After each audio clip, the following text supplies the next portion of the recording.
Welcome to the Unapologetic Man Podcast, the only podcast that's all about self-improvement, confidence, success, women, and being a man without making any apologies for it.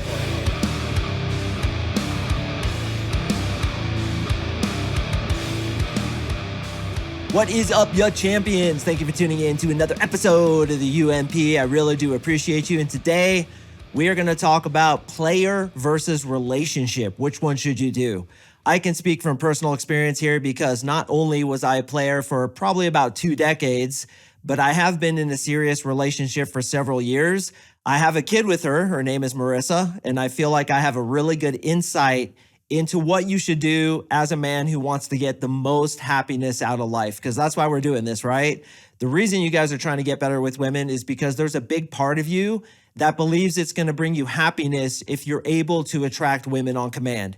If you could just go up to that hot girl, get her attracted to you, then that's where happiness lies. And I'm going to be honest with you, bro. I kind of agree with that. Through my experience of being hopeless with women, not even being able to look at a hot girl, I was so insecure, let alone go talk to her and get her attracted to me, to becoming quote unquote a player, having tons of experiences with a ton of beautiful women, and then finally picking my queen and settling down. I can tell you that as a man, being able to attract women on command is probably one of the most fulfilling things you'll ever learn. So kudos to you for clicking into this. Good job for investing in yourself, taking time to learn this stuff in order to improve your skills. I super respect it, and I think you're doing the right thing.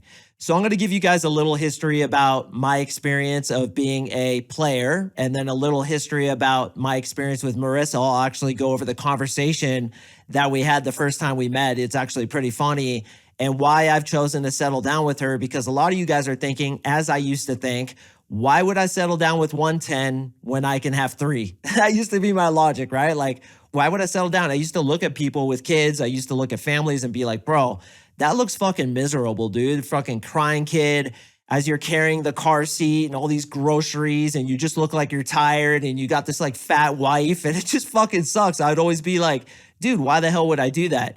But as I got older, I obviously chose to settle down. And I'm going to explain to you guys why that is. I'm also going to give a couple tips about how to have a successful relationship. This isn't really focused on that, but I'm going to throw a few things out there. So my story is I was hopeless with women. I was cheated on when I was 21. Heard the girl having sex with another dude in her dorm room. I literally walked up to her dorm room. I knew her voice, heard her having sex, and I literally fell to the ground crying. Drove my car home on the freeway at like 10 miles per hour. People were like honking at me. Spent 2 weeks in my bed in the cannonball position, crying like a schoolgirl after this chick, not understanding what I did wrong. Well, what I did wrong is I put the pussy on a pedestal, as they always say. I was needy. I blew smoke up her ass. I did her favors. I treated her like a queen, and I had no frame. She just walked all over me. She was the leader. I gave her the masculine role. And this, boys, is why I'm so passionate about frame control, being masculine, leading women to where they want to be led, not only because failing to do so got me cheated on, but also because I've seen how successful it's been in the decades that I've been doing this. So after that happened, I started researching what it is that I did wrong. And I ran into the PUA community. PUA is pickup artist community. And I started studying this shit, and I was like, oh, this is why she cheated on me. And it actually made sense to me. And I got to a point where I was like, yo, that was my fault. And I actually talked to her years later, and I was like, hey, you had every right to cheat on me. In fact, if I were in your shoes, I probably would have cheated on you too, because I was a beta cuck. You know, I put her on a pedestal, I blew smoke up her ass, fluffed her feathers, gave her the masculine frame. So I started studying this shit, became much better at it, started getting insane results with women. And then obviously the podcast, people started asking me for coaching. And now we're here today where I have a very successful PUA, which means pickup artist business. But I try to do it more from a place of being a good dude, being confident. I use NLP, neuro-linguistic programming, to become the next best version of yourself that women are going to automatically become attracted to. I try not to use too much manipulation. I try to treat women well. But I will admit, man, in those several decades of getting girls, there was also a part of me that didn't feel I was worthy of love. So I wanted to make girls fall in love with me, and I got very fucking good at it. I've broken many hearts. I've put a lot of women in really bad situations, and honestly, If I'm able to say it right here and put that energy out there, I'm truly, genuinely sorry to all those women that I hurt. I'm sorry. I was a fucking asshole. I was a douche canoe, and I'm truly sorry for what I did to you. I'm sure I'm going to pay for it in one way or another. But I was a player. And what is a player? It's a dude who goes out, gets girls attracted to him, has sex with them, and leaves them. And I got so good at that that I became addicted to it. What's an addiction? Something that you don't have the control to stop. I had to go out. I had to get girls attracted to me because that moment when they become attracted to me, and you can see it almost like a light switch in some chicks, I was addicted to that. That moment where I could just see it in their eyes and they started getting super into me and I'm like, oh, I got this chick. I was obsessed with that and I kept doing it time and time and time again. Now, a lot of you guys are like, dude, that would be so fulfilling. I'm not gonna lie to you. For me, it obviously was because I was addicted to it. Getting attention from women, having a line of chicks waiting to talk to you, having a girl throw you up against the wall and scream at you because you won't fuck her, it's pretty fucking gratifying. It fluffs your ego. It gives you a huge dose of dopamine, serotonin, whatever chemical you can think of. And I'm not going to lie, it's pretty freaking amazing.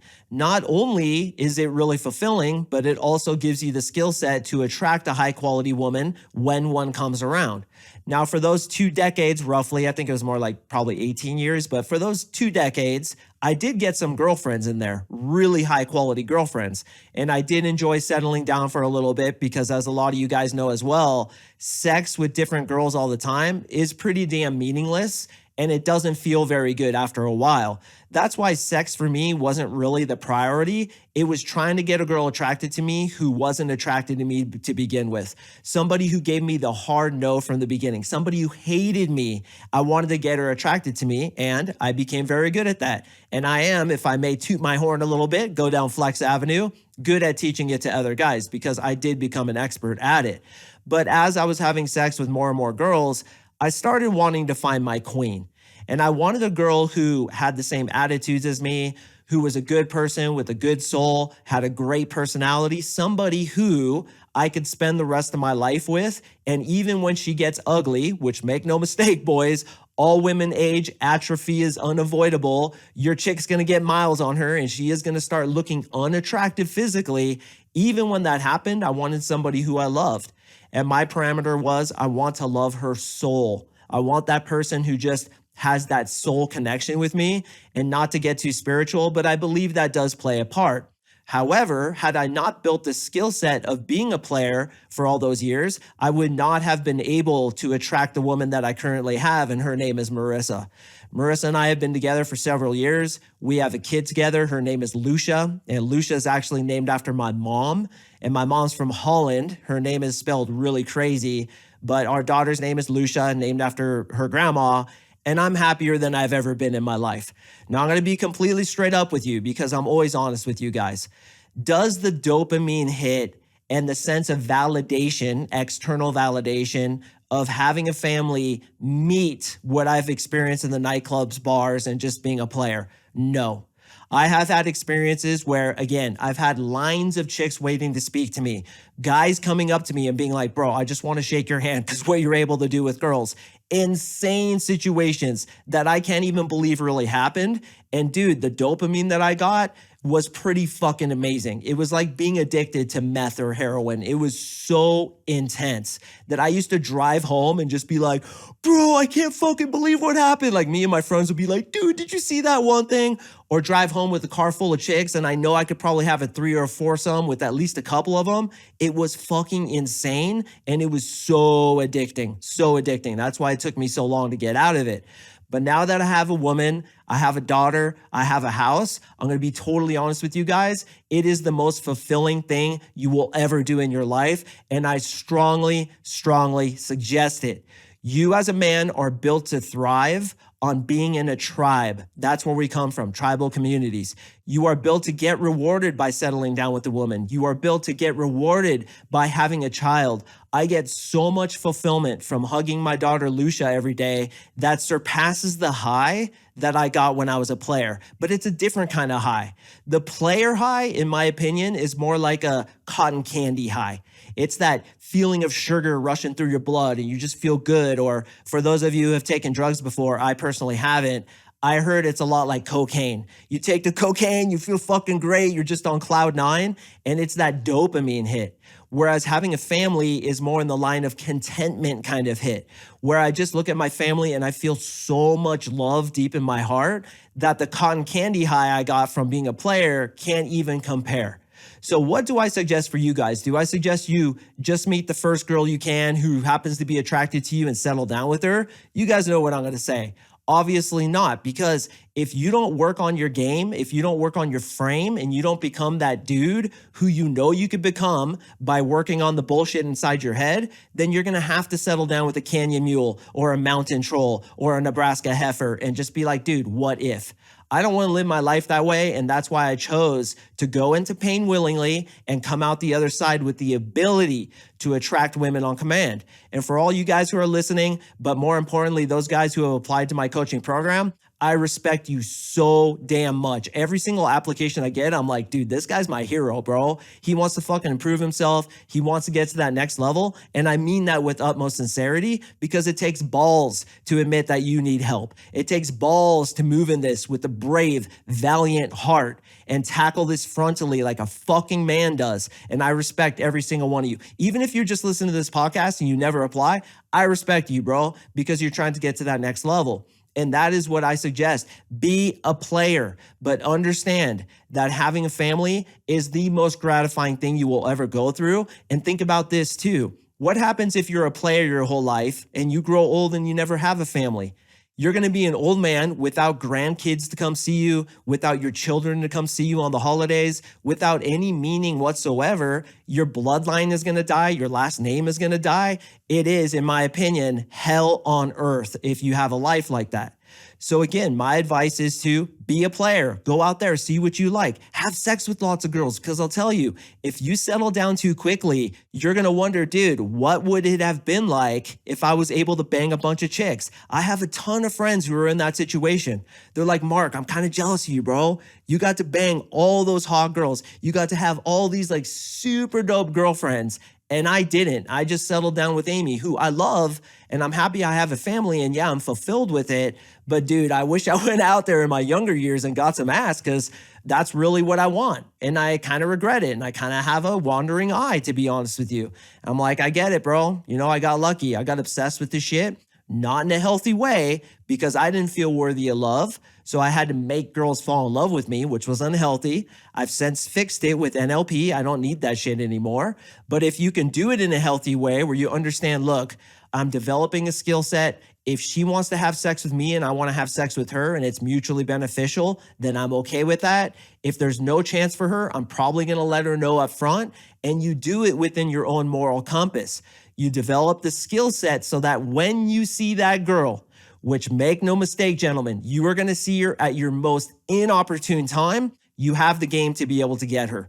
And that's how I got Marissa. I literally saw her 11 p.m. at King Soopers, which is a supermarket here in Colorado. And there she was, looking banging as fuck, looking at peaches. I walk into the supermarket literally wearing pajama bottoms, slippers, and some ghetto-ass shirt that probably had BO in it. My hair was all messed up. I had like 3 days worth of beard growth. And for me, I can only grow this like really creepy looking rape stash. So I walk in with the rape stash and there's a fucking tent standing there in the produce aisle looking at peaches. So I was like, dude, I gotta go, dude. And that's what happens with me is anytime I see a hot girl, I'm like, I gotta go up in her. I don't care what I look like. Doesn't matter what state I'm in. And believe me, I was cold. I was just going to get fruit at 11 p.m. the way she was. God knows why. And there she is. And she was banging, dude. She was exactly my type. She had one of those bob cuts where it's kind of cut short on the side, and she had bangs, and all I could see was her ass and her back because she wasn't facing me. And I see this chick, and she had like leather pants on and this top on where you could see her whole spine. And I was like, fuck, dude, that chick's hot. I wonder if her face is as hot as her body is. I hope she's not a butter face. Everything's good but her face. And as I walk in, I'm like, yeah, I look like a homeless man, but I'm also dating 4 chicks right now. I'm talking to like 8 others. I don't care what happens with this girl. She's banging, but what else does she have? So I walk over, and here's my opening line, gentlemen. And you'll see just how unimportant the opening line is. I said, hey, how are the peaches today? Last week, they weren't very ripe. That was it. just something to open the door. And as I spoke to her, I didn't face her. I kind of stood next to her, facing the same direction, pretending to look at peaches. And I say it in a way that's off the cuff, like I'm talking to an old friend. Hey, bro, how are the peaches today? Last week, they weren't very ripe.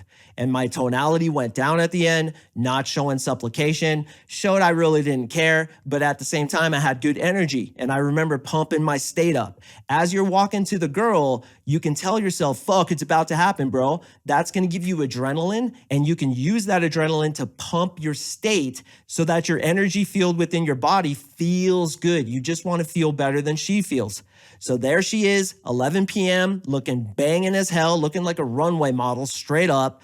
I'm walking in with pajamas on, looking like an unfrozen caveman who's also homeless, and I'm gonna go open this girl. Fuck what she thinks is what I thought. But I'm getting pumped up as I'm walking up. How are the peaches today? Last week, they weren't really ripe. And she's like, oh, they look okay. And I'm like, so do you always get dressed up like this to come peaches shopping at 11 p.m. at night? Now, you guys will notice I asked her a why question, challenging her a little bit. A girl like that never gets challenged. Guys are always like, oh, you look so beautiful. Where did you come from tonight? So instead, I said, hey, do you always get dressed up like this to come peaches shopping? And this is the moment, boys, that I realized this chick had potential. She looks me up and down and she's like, do you always look like a homeless man when you come shopping for fruit? And I was like, yeah, that was a good comeback. And I was like, yeah, I do. I always do. In fact, I am homeless. I live outside the supermarket in a cardboard box. You didn't see me begging for change? That's where I live. And I kind of had a smile on my face, letting her know that I'm just screwing around. I can't remember exactly what happened after that conversation, but I probably said, real talk, why are you dressed up right now? Where'd you come from? And it turned out she was doing some promotional model gig. They just got out. She had to get some groceries before she went home at night. Then she asked me what I do. And this part I do remember. I said that I'm an ass model because that's what I always say. And I said, no, real talk. I'm actually an NLP coach. Total little story. Her and I started bantering. Bam, yanked the phone number. And I do remember one thing I said at the end, which I used to say all the time during those days, which was, hey, listen, I promise to call you 500 times in a row until your cell phone overheats and burns a hole in your purse. Have a good day. And that was it. And then through texting game, I was able to get her on a date. We hit it off so fucking well. It was literally one of the best dates I've ever had. She actually thought I was a player and she was reluctant to kiss me. But the thing that pushed her over the edge is I did kiss her, but then I pushed her away. I made out with her a little bit and I said, hey, I got to get going. It was a great night tonight. Have a good night. And then she realized, she says at that time, that I wasn't just a player, but I was actually really boyfriend material, which is what we want girls to think. And this is why I always suggest, boys, give them a little bit, but take it away. Also, as a quick side note, in that first conversation, I wasn't just busting her chops the whole time, making fun of her, being sarcastic. There were some real moments. I remember she told me that she was working in HubSpot or Salesforce at that time. And I was also an internet marketer and I was familiar with that software. So I was like, oh, do you use this version and that version? And she's like, oh, you're into that too? And I was like, yeah, I run my own business. We use that CRM, blah, blah, blah. So there were some real moments, but generally speaking, 80% of it wants to be messing around, 20% of it real. And then it becomes more and more real the more you see her in subsequent dates. It's one of the rules that I teach in my coaching that in the beginning, you want to fuck around, bust her chops, make her laugh, tell stories, be funny, but also a little bit building rapport, which is commonalities, being real. When you shake her hand, you do it very genuinely, showing your genuine self. And then as you continue to date her, that real, genuine self, you ramp it up more and more and more until you're in a relationship and it's like 50-50.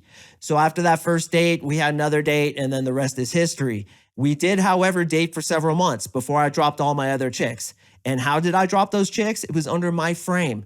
Being like, listen, this chick is the shit. I've never gone along with a girl the way I do this girl. This is the only girl, and I swear to God, boys, this is true, that's genuinely been able to make me laugh. Genuinely. Not the pity laugh when a girl says something that's clearly not funny and you laugh because you feel bad that she's so not funny. No, this chick was that funny. And I was like, dude, I'm going to lock her down. So I waited several months. She started asking, hey, what are we? Could we be more than this? Blah, blah, blah. And then I said, yeah, let's go ahead and lock it down. Remember, as I always teach, you got to wait for them to bring it up. She is the barometer for your escalations. When she wants you to hold her hand, you hold her hand. When she wants to kiss you, you kiss her. When she wants to be your girlfriend, that's when you ask her to be your girlfriend, not before. So the reason we have a successful relationship is because we communicate. We have true love in our relationship. And what does love do? It puts the other person as a top priority. We work on a relationship actively. And yes, boys, it does take work. And we take pride in how good we are together. We want to be super successful, not only in our businesses, not only with our health, but also our relationships. And relationships, boys, are going to be one of the most important things that you will ever have in this lifetime. Coincidentally, I happened to watch a video before recording this of a guy who was interviewing 80-year-olds. And he said, what piece of advice can you give us as somebody who's reached 80 years old? And all of them said, focus on relationships, have a family, have kids. And I want to relate that to you guys as well. I'm not getting the same dopamine hits that I used to get when I'd be out in the field just yanking all kinds of girls. I still go out and talk to chicks and get them attracted to me, but honestly, it's not as fulfilling as it used to be. But I get the biggest dopamine hit when I'm with my family. And I don't think it's dopamine. I think it's a different chemical, but it's that fulfillment, that contentment, that watching my daughter dance in her little leotard to some music from the movie Sing is literally like the best part of my week. You just don't understand it until you have a kid, but I suggest that to all you boys. So here's your battle plan. Keep doing what you're doing. Date girls, build the skill set. If you want to have a lot of sex, then have a lot of sex. Just be a good dude, be honest. And in that, you're going to develop a skill set so that you can meet your queen. Because as I said, I guarantee you the same thing's going to happen to you that happened to me. You're going to walk around the corner looking like a homeless man, and there's going to be a 10 right there. Your future wife, or the girl who walks by who you end up thinking about for 2 weeks and who you missed out on because you were too cowardly to invest in yourself to get this part of your life fixed once and for all. What you do right now, gentlemen, is what makes the difference because that girl's coming. My question for you is, are you training? Are you building the skill set? Are you building the ability to attract her on command? Or because of fear, procrastination, and foot dragging, which is all feminine behavior in a man, by the way, you're putting it off and saying, oh, I'll do that later. Now's the time, boys, because I'll tell you, when you see that 10, you have to go get her. Otherwise, she will walk out of your life forever, and you'll always be thinking, what could have been? What if I didn't open Marissa? What if I saw her there and was like, oh, dude, she's too hot for me. I'm just going to go the different direction. And then like I'm creepily peering at her from the aisles, trying to think of something to say. And then I'm like, okay, I know what to say now. And I'm looking around and I'm like, oh, dude, where is she? She left, bro. She got her peaches. She dipped out. You'll never see her again. Fuck no, that's not happening to me. I'm happy. I'm content. I have the family that I want to have because I had the balls to go into this frontally. And I want to suggest that you guys do the same thing. Sack the fuck up. As the 80-year-olds on that interview said, life's short, man. Before you know it, you too are going to be 80 years old. Are you going to have a happy family, a loving family, grandchildren, memories that you can be proud of? Or are you going to be on your deathbed alone with regrets? That's what you need to ask yourself. Player versus relationship, both. Do both, get the skill set, get your queen, get your family, get the happiness. That's the trick. Gentlemen, I hope you got something from this episode as well as all my other episodes. If you find value in my coaching, please do leave me a review. Email me at coachmarksing@gmail.com and I will send you a bunch of cool shit. Also, you may be wondering why I haven't been pushing my 3-month coaching program. It's because after the Frame Control Masterclass, we got so busy. I honestly don't need to push it. But if you're serious, if you're not a tire kicker, a procrastinator, and a foot dragger, and you really want to explore working with me, I'll talk to you, bro. You and I will talk together. We'll see if it's a good fit for you, but you have to apply first. And you can do that by clicking the link in the description below. No guarantees, but if you show commitment, if you show that you're really wanting to get this part of your life fixed once and for all, I will spend my time talking to you, seeing if I can help you, because that's what I do. And not to fluff my own feathers, but I'm very fucking good at it. I do appreciate you listening, gentlemen. I drop podcasts on Mondays and Thursdays, so please stay tuned for the next one, and I will see you in the next episode.